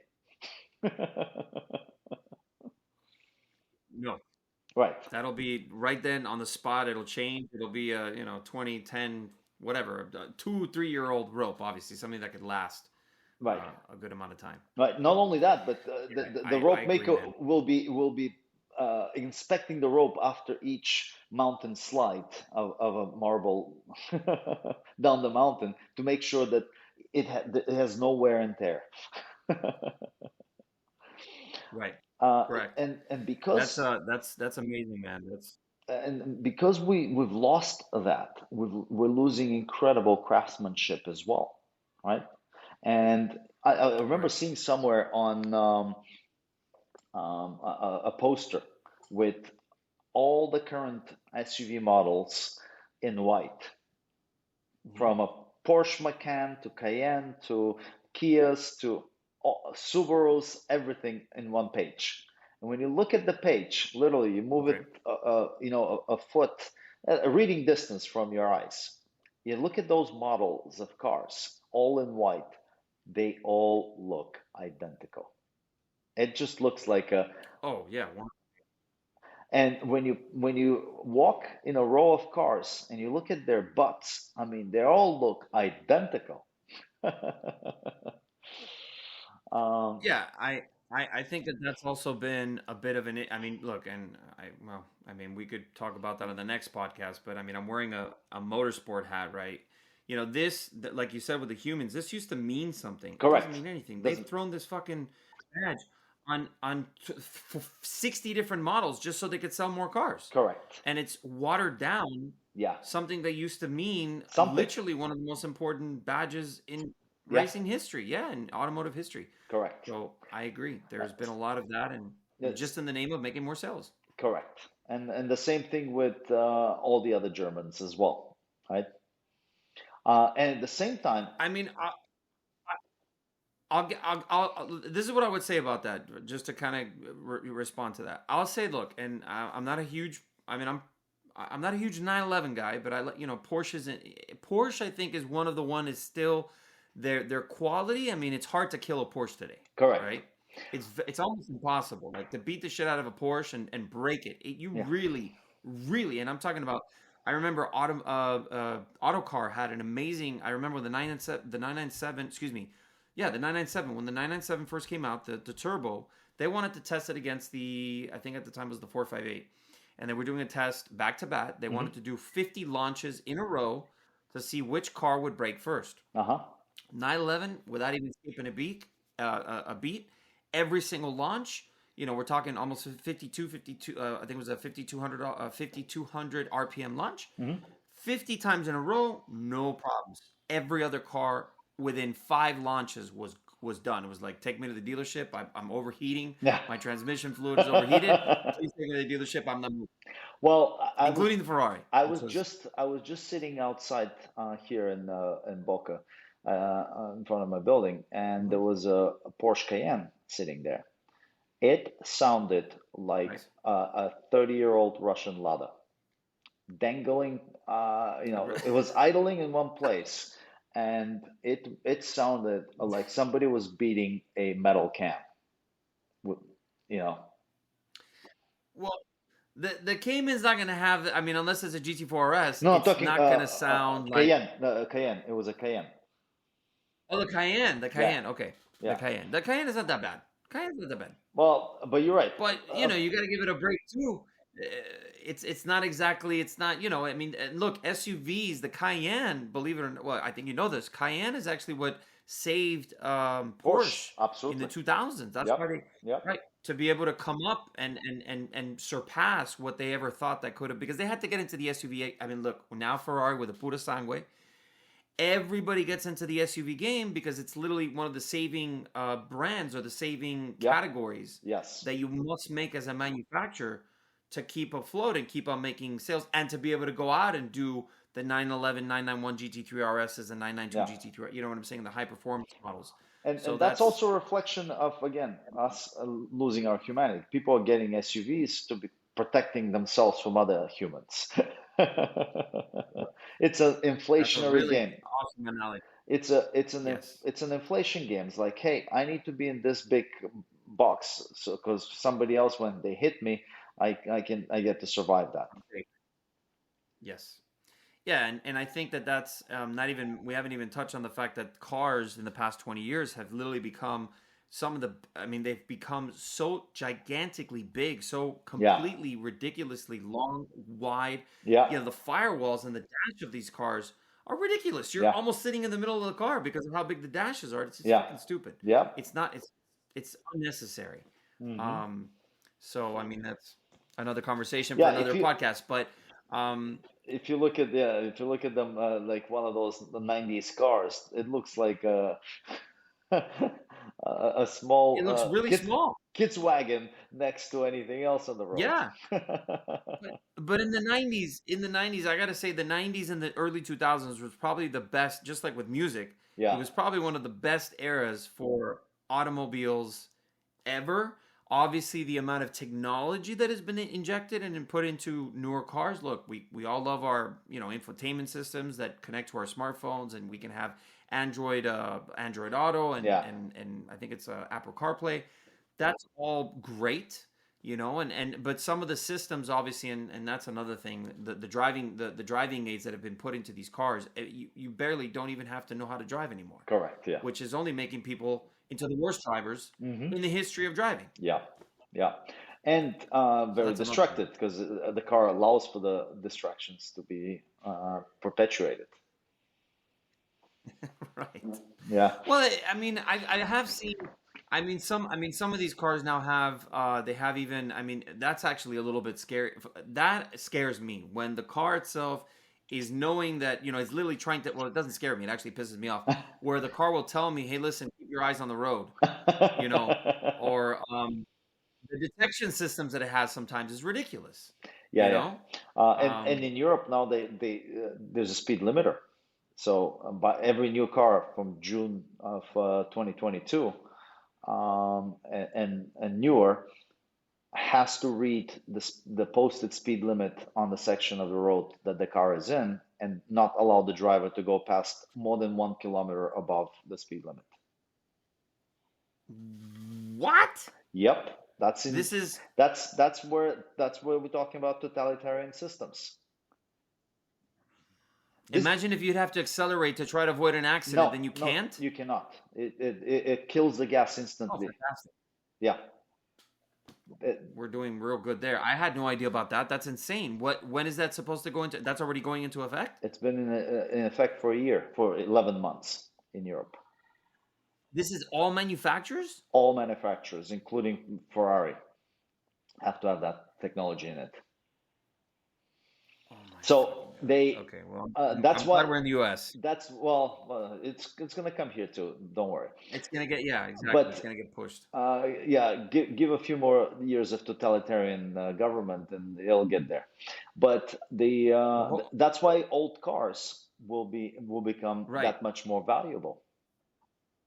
Because correct. you, That's uh, again uh, un, another reason. unless they outlaw old cars, which they'll have a pitchfork rebellion on their Oh, I know. hands, um, I That I'm that's not gonna my that's not gonna fly. That's like trying to take everybody's guns away. It's never gonna fly. Well, my We won't prediction will allow it. be with the amount of stupidity that's going on right now, the demand for old cars from freedom-loving people will be exponential. Because you'd want to Right, buy, even if that car doesn't have an engine, you'd buy an old car and put a new engine in it, just so you don't have a speed limiter on it. right. Well, modular, that's funny because you did mention that previously. I was gonna come up with but then we kind of switched gears and we talked Yeah. about something else. But that's a really interesting. That'd be amazing actually to create an automotive company that would create a modular system where you don't have to. You could if you wanted to, you could advance. You could actually upgrade the interior Yep. without having to throw away the chassis and the engine, and. Well, to some extent, that's practically the Wrangler. I mean, with 500,000 aftermarket parts for a Wrangler, you can make a Wrangler into anything Oh you no, I know. want, right? Right. Right. So to some extent, that's already the case with the Wrangler. But it seems like you can't even use the engine and the powertrain from the vehicle from the original manufacturer anymore. You need that too to buy from somewhere else. Right. But yeah, I Well, the think ultimate, I'll tell you this, the ultimate powertrain swap for a Jeep and almost everything else besides the LS platform that's been around for so many years, and that became like literally the powertrain swap to do yep, with every car on the face of the planet. LS, LS the world. I mean, the Hellcat motor is absolutely fucking potent as hell. Just 800 horsepower right out of the box.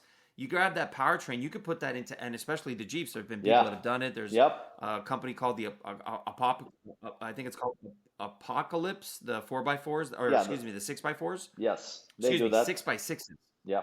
Oh, they do it in regular Jeeps too, but and they're yeah, sick. yeah. I mean, that's oh no, for sure. For sure, I know I've seen it. It's amazing. So that's like the go-to, and even that is now being killed off by the last the 10 is it the 104, right? No, the 177. They're discontinuing model year 2023, the Hellcat. In Correct, the Hellcat. But Yeah, there's the what is it? It's the one, I think it's the 170, right? I don't want to say it wrong. It's the last edition of the Hellcat, yeah, hmm, and it's gonna have 1,000 horsepower. yeah, Fucking awesome, yeah. like just badass. Well, yeah, you want to But grab one of those before they discontinue them. yeah, Yeah, for sure. and we're gonna be And then so living. just to kind of wrap things up, we've been. Yeah, go ahead, go ahead. Oh, I'm sorry. Go ahead. No, we'll be living in a Mad Max movie. No, I was gonna Everybody's say swapping engines and just picking up quality parts from different things and creating their own vehicle. yeah, exactly.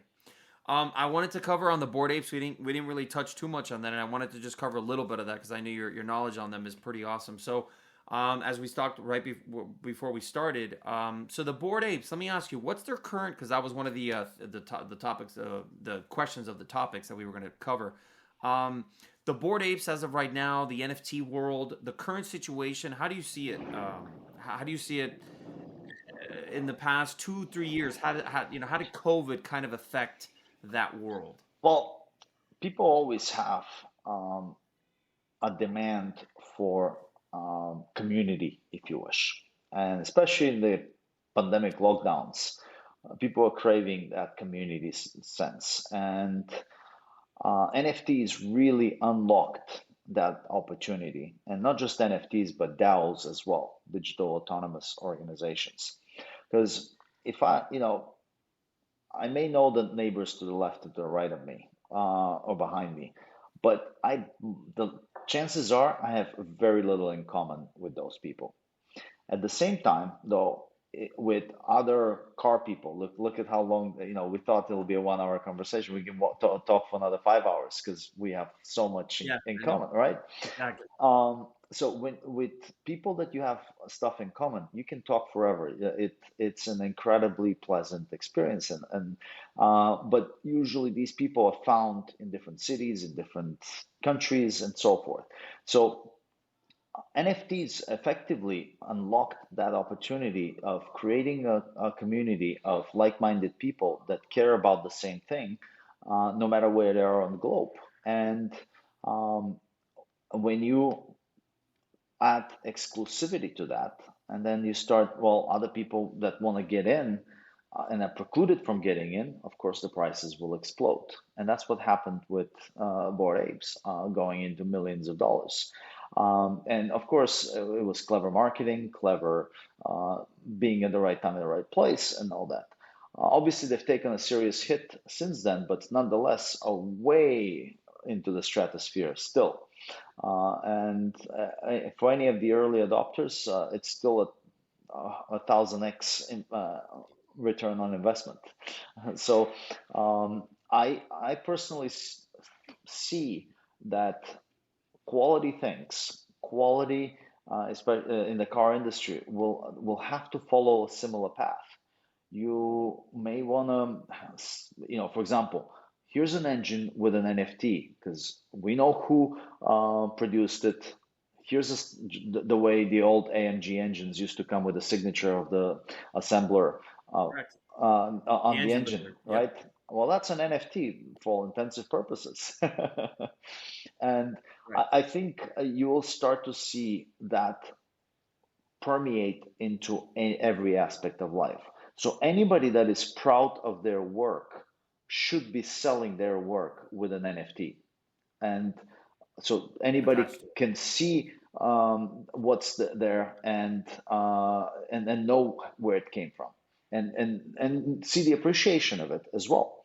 So my personal Right. prediction is that you would see in this industry and in any other industry corporate dollars become NFTs or corporate currency being launched as NFTs or as digital currency in which the fans of that particular brand can get discount, but also they're contributing to the success of the story. Because if I have NFTs from Ferrari, I'll be going out pushing the brand on my friends, telling people how quality the car is, and all. I become not just emotionally but financially incentivized to be part of the marketing success of the brand that I've associated myself with. And you'll start to Right. the successful car companies of the future will be deploying digital dollars extensively throughout their platforms, whether that's subscriptions for purchases, for parts, for appreciation of the car, for for selling of the car, for the value of the car, all of that. And of course, the opposite will be true too. If you're producing a piece of shit car, you don't want to be attaching NFTs to it. That's Because only going to hurt you in the end, right? exactly, it's only going to hurt you in the end. Um, and also, it requires a bit of knowledge and comfort with these new technologies. If you saw what Porsche did back in January, they just went head first and almost cracked their head into the NFT space. But Well, they did. I wasn't aware that Porsche got into. I know that Aston Martin has done some things around Formula One oh, with certain artists. I mean, even for the Porsche put out an NFT collection in January, and it was a disaster initially, but then eventually picked up. Yeah, what happened? I well, haven't even heard of this. it was basically a puke by them. They just dumped it there with no marketing. All of a sudden, one day, it's like there's NFT Porsche NFTs, and they dump them. You don't even know if it's really coming from Porsche, by the way. It could be a fake. Wow. Yeah, it was really bad, So badly it marketed. was a marketing. Disaster. Would you say it was a marketing, right? It was a marketing disaster. But what would you say? Why wouldn't Porsche be? Why wouldn't they take their same engineering knowledge that they do to build the cars and the way they run the company to? Well, go figure it out, right? And somebody Wow. didn't do their homework, or didn't care enough about their job. Well, I mean, you see it every day, right? Maybe maybe it's what you were saying. Yeah, maybe it's that they just didn't think it was going to be such a. I mean, I find that so hard to believe coming from Porsche that anything they do is always done, Yeah. executed, you Hmm. know, perfectly. Yeah. So they didn't put they like you said they didn't put enough energy into figuring Correct. out the ins and outs of the NFT world. Exactly. Exactly. Wow. Now, ultimately, it picked up. I haven't looked them lately where how they're doing, but maybe by March the NFTs were doing quite well. But that's Right. only Are because they attached? Are they are they attached to cars, or no, is no, it no, attached to any of their cars, or no, no. it's It was separate? just various images of um, Porsche paraphernalia. Wow. See that seems like a ball drop. Yeah, it was a complete ball drop, indeed. And again, Maybe we should go and we should talk to Porsche about, hey, listen, we got some ideas for you. This is how you should do it. well, yeah, I think any car company that thinks they want to be in the business of producing quality stuff and want people to be appreciative of their brand should be thinking along those lines. Anybody that just wants to milk the cow until it bleeds, they should completely not pay attention to the digital token space. They should just milk the cow until And, it and bleeds. that's a large percentage. Yeah, And it's a large percentage. I mean, I don't see anybody. I know Ferrari hasn't done anything. Like I said, the only one that I knew was Aston Martin. During Formula One week for Miami, they would assign a certain NFT yeah, artist, and they would be up on. I saw it on Crypto.com because obviously I have yeah. Crypto.com, and I saw it on their page. Well, this is the amazing part about this digital token space that you can, for the first time, do market research, market analysis, and market penetration, advertising all for free at the expense, and have your customers do it for you. So if you want to figure out, okay, Imagine. what should be my next step, what my model development, you could potentially sell a bunch of Right. NFTs with the different designs and see what people buy for more. And even better, Right. even the losing designs you can offer, because if you chose the losing design, you know that you will be given tokens in the winning design. So then you just, first of all, for anybody to buy that NFT, they're putting their money and their time into dedicating and voting on what's right for the company. That means they care about your company.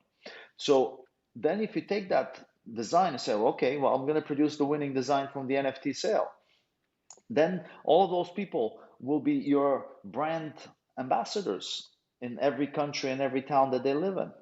And you're going to have a 200,000 car sign up sheet for that model before you know it, because of And such. what better ambassadors than the actual diehard, car guys such as ourselves? Yeah, Like you couldn't. yeah, If I'm buying whatever it is, whatever manufacturer, pick your poison. yeah, You know how car guys are, especially yeah, with brands, certain brands, especially like yeah, Ferrari. I mean, yeah. those fucking And it holy doesn't shit. even You have want to to be talk the, about a brand you ambassador? can go to the more minuscule things. Hey, which wheels should I put on the new model, for example? I might vote for, Right, hey, put right, steelies that I can throw away and I can put whatever I want. Somebody else might vote, hey, put this design, put that design, right? So you can, um, right, uh, you know, there could be small things like that companies get the vote of the customer through NFTs, right. and then subsequently they can use those NFTs to buy car parts, buy a car, buy a discounted car, whatever. You can. The sky is the limit of how you incentivize your customer base. Right. But the most important thing is you make your customer base part of the success story. And you don't have to spend Correct. $100 million on a Chevy Nova, for Yeah. example. Or $100 million or $50 million or 30 million, whatever the marketing budget for these manufacturers. I have to say one thing: their commercials, Are maybe absolute not disaster. Porsche. I think, yeah, Porsche's done pretty good with their advertising, right? But I just think that they're in a lot of these companies. Another thing that we're talking, since we're talking about this, it's something that started thinking of, what I was thinking about as you were talking about it, is that a lot of these companies, they're failing to realize that today, I don't care who you are, I don't care what you're buying, right? There's one number one thing that everybody does today, right? Before they're gonna buy anything, what do? They go on YouTube to go look at a review, or Yes. they go on YouTube to go see someone talk about an actual real review of something, Yeah. right? And I don't think that the manufacturers have yet to understand that, listen, this is the new way and the new world, the way that people, the way they're going to purchase a product, no matter what it is. First thing they're going to do is go look at, Google it, YouTube it, and those are the two things that are going to come before anything, before anybody spends their money. Exactly. And don't spend your money So on advertisement. right. Yeah. You don't need it. Like, we've become the consumer himself, and the people that are podcasters or Yeah. influencers, as much as we want to give influencers some shit, the truth is that there are a lot of influencers that now are actually starting to work with some of these manufacturers, Hmm. because they're starting to realize that there is some value to that, but they're still not giving those influencers full blown credibility. I think that they need to start giving them some real credibility. Even myself, um, have been put in these situations where, I've had to fight bullshit politics because they're like, no, no, no, that's too radical. Like, because I've been racing cars my whole life. And for example, I think I don't know if you had seen, did you see that video that had kind of gone viral last year during Formula One? It was where I was driving this Lamborghini Huracan, a yellow Lamborghini Huracan Evo, Spider. It wasn't Evo, excuse me. It was a Spider.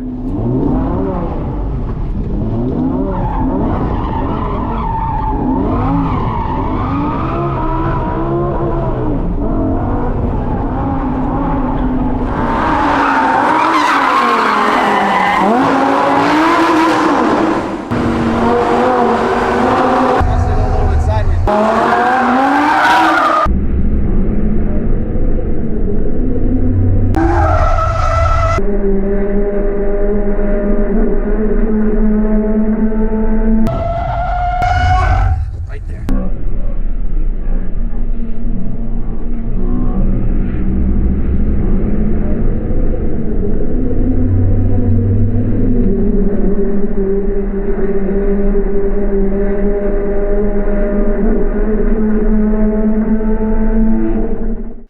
So we were kind of, we were talking about Porsche and marketing and, NFTs and everything that we covered. I'm glad that you were able to kind of go through all the specifications and the specific things that we spoke about. And one of the things that I wanted to ask you was if by any chance last year there was this viral video that we made for one of the rallies that we did for my anti-stock team rally. It was pretty amazing. I had this really amazing vision of doing this amazing drift, basically a drift slide is what I call it, with a Lamborghini Huracan Spider. And it went pretty viral. There was a bunch of people from Instagram, different Instagram accounts, that started stealing the video and pulling it off, saying that it was themselves. It was really crazy, like automotive rally companies that were doing this. That was another thing I wanted to cover, but we'll do that on a different podcast, where people will steal people's IP, intellectual property, and just pass it off as themselves. That happens daily. Um, so I didn't know if you had seen that video, but it was pretty amazing. It was like, I mean, I had drifters even coming out like, what the hell? How'd you do that in a stock? They could see themselves maybe doing that in a full drift setup, but not in a stock suspension Lamborghini Huracan. It was like, that's pretty amazing. So we did that as the opening for the intro for the rally, and the cell phone footage of that it went viral, but got 3.7 million views. It even got promoted or shown on a Supercars page. It was a Supercars fails page because the whole point of the drift slide was that I was trying to basically, well, the whole point of it was to get the car from one end of the road to the left side, from the right side to the left, and then do a drift where only the right front tire would basically give a little kiss to the sidewalk. and we did it all in slow motion. It was amazing. I mean, it was a really amazing maneuver. And then everybody was like, "Oh, you fucked up the bumper, and I could see the damage on the wheel." And it's like, guys, just shut the fuck up, okay? Like, what are you talking about?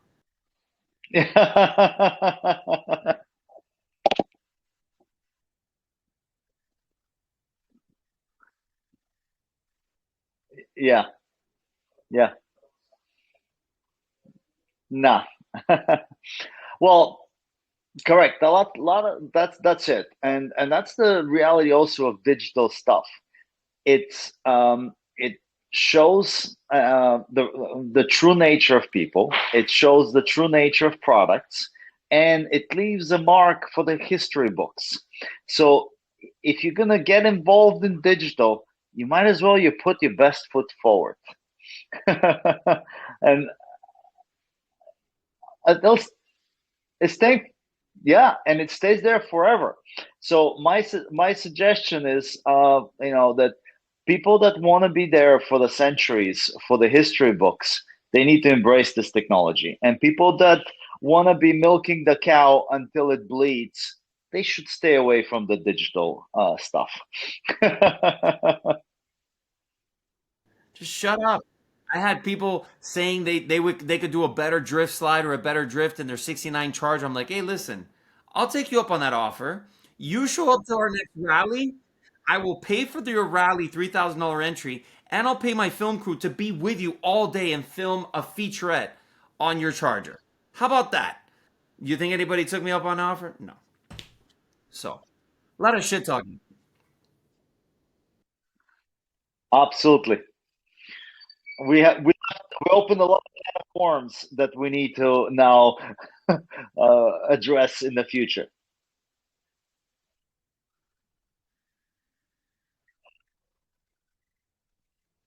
Let, let's do the next podcast on car quality, because that is something that needs to be addressed pronto. Um, Maybe we'll do that next week. Agree, and I think on that note, that's a perfect way to end this podcast. Mr. Mitkov, thank you so much for your time. I think we have to have several of these. Whenever you have some time, we'll keep on doing these podcasts. I really enjoyed myself, talking to you about all of this. Yes. If, if you know what we could do, so we'll do this a little more special if you want. I'll set up for one of the amazing dealerships that I have, relationships with, working relationship. Let's do it live in person at one of the dealerships, surrounded by some amazing cars. Let's do that. We got a deal. Cheers. Like, bye. Okay, that sounds awesome. Perfect. Thank you so much, man. Appreciate it.